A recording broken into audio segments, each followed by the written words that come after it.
All right, guys, so we're continuing on with Whitman's poem here, and we left off on question 5 in the text.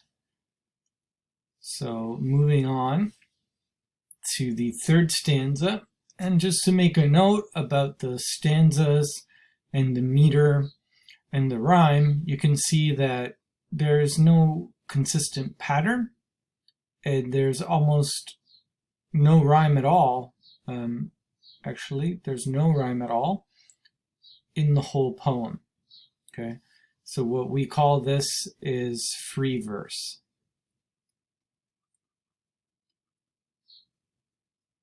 And there's no set rhyme pattern, and there's no set meter. It's just open, it's just free. Okay. All right, stanza 3. And these I see, these sparkling eyes, these stores of mystic meaning. Come back to this mystic. These young lives, building, equipping, like a fleet of ships, immortal ships, soon to sail out over the measureless seas on the soul's voyage. Now we get a little bit of who's being addressed. We didn't really see that revealed yet in the first 2 stanzas, but what does he see? He sees a group, sees all their sparkling eyes. Okay, that sparkling aspect has to do with youth and brightness. And these stores of mystic meaning, stores means like holding places, not like stores where you go buy something, but that's related because stores have stuff in them that you go buy. But stores of mystic meaning. What's mystic? That's kind of like supernatural. Kind of not religious necessarily, but there's something more than just your physical body in mind. And then he identifies more explicitly who are the sparkling eyes belonging to. These young lives, building, equipping like a fleet of ships, immortal ships, soon to sail out over the measureless seas on the soul's voyage. So sparkling, we talked about the connotations there. It's kind of youthful, bright, vibrant, full of life. And which technique is it when we use the word like, comparing 2 things? So these young lives are like a fleet of ships, immortal ships, ships that will never die, that are soon to sail out on the soul's voyage over the measureless seas. So, of course, with the word like, right, we have a simile here.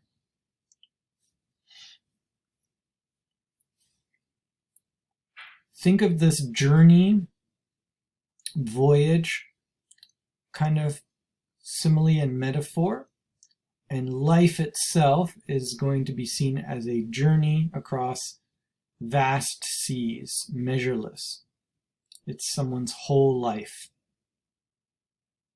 Okay, so these are young people who he's addressing as an old man.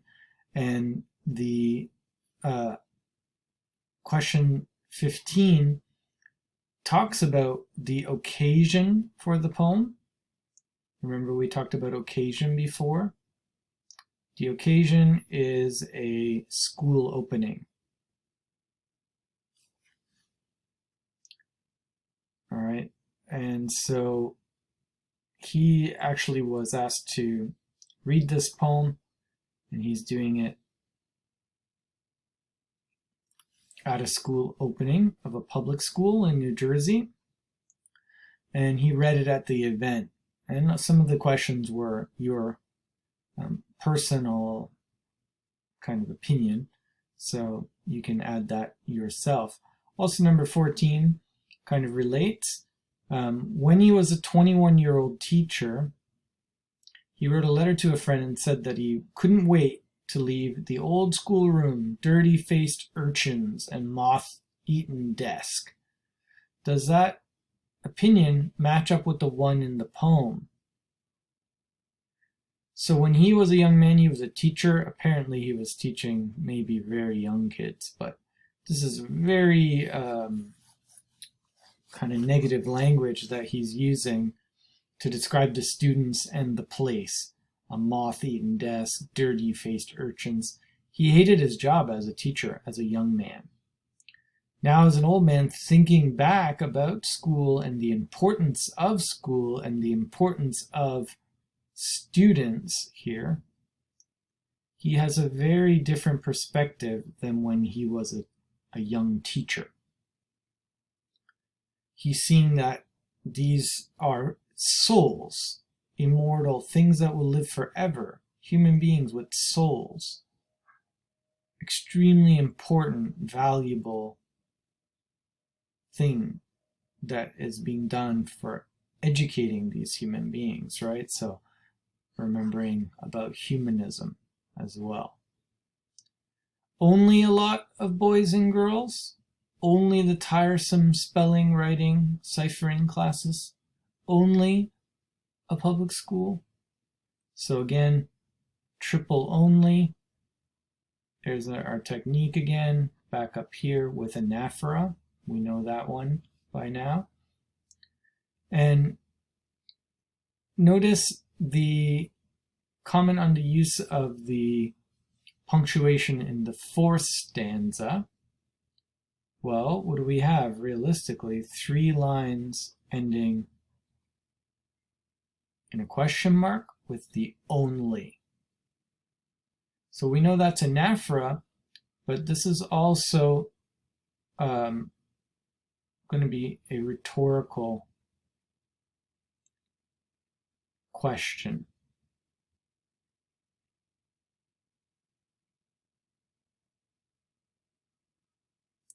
Rhetorical question is when you expect the negative answer from the audience. So the answer is no, not only.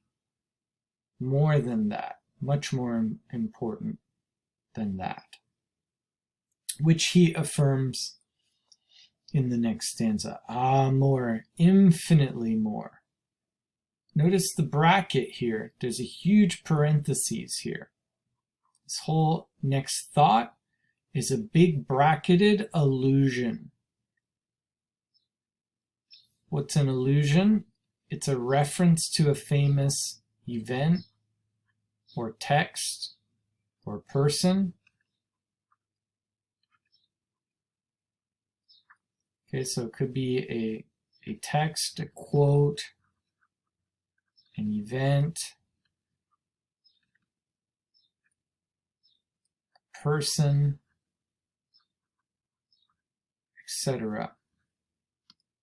So it's something that's very famous and well known, and it brings in the context. The allusion brings 2 things into sort of interaction with each other. You have the text that it's referencing, right? And then you have the text that is being written, that is being referenced. But then you have this overlap because it's bringing the meaning of the 2 texts together. So we need to know something about the reference to get the allusion. If you don't know the reference, it's like a secret language kind of. You make an allusion. If the person doesn't know the reference, then you don't know what are they doing with that reference. What are they trying to communicate about, this topic that they're discussing. So this is a very important allusion that's going to kind of bring us back to this non-religious humanism. Bracket. So, more, infinitely more. These students, they're infinitely more. The school, the public school, The boring classes that you think are just, spelling, writing, and ciphering. Just a bunch of boys and girls? He's like, no, it's way bigger than that, way more important than that, infinitely, right? Without measure, infinite, measurelessly more important. As George Fox raised his warning cry, quote, now we're quoting George Fox. There's our quote in the allusion here. Is this pile of brick and mortar, these dead floors, windows, rails, you call the church?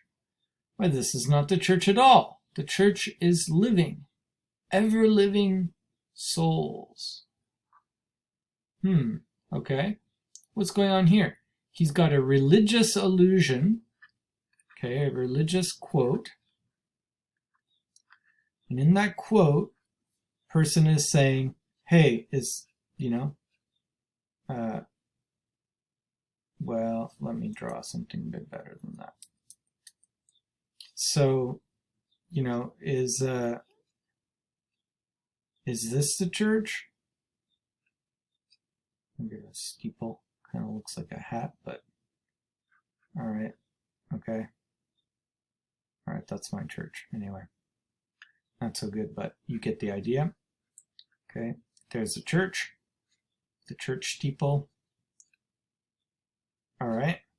Is this the church, he says, or is it human beings? Believers, Christians? Which one is it? No, it's this. It's the people. It's more than just a building. So, he's taking this allusion to a church, but he's switching it up, and he's saying school. The school now. Okay? It's more than just a building. It's so much more than that. Okay, what does this do? What does this reference do? It elevates education to the level of religion, to a spiritual level, which connects to his belief system in humanism. He's saying education is so important, okay? There's a connection to almost this religious language and to the church. And he's saying it's so much more than just a school. Okay, so that really raises the level of importance of school to the highest degree possible. Because when you're dealing with religion, right, you're dealing with people's souls. You're dealing with eternity. And he's used words like eternity a couple times, right? Immortal, measureless, infinitely.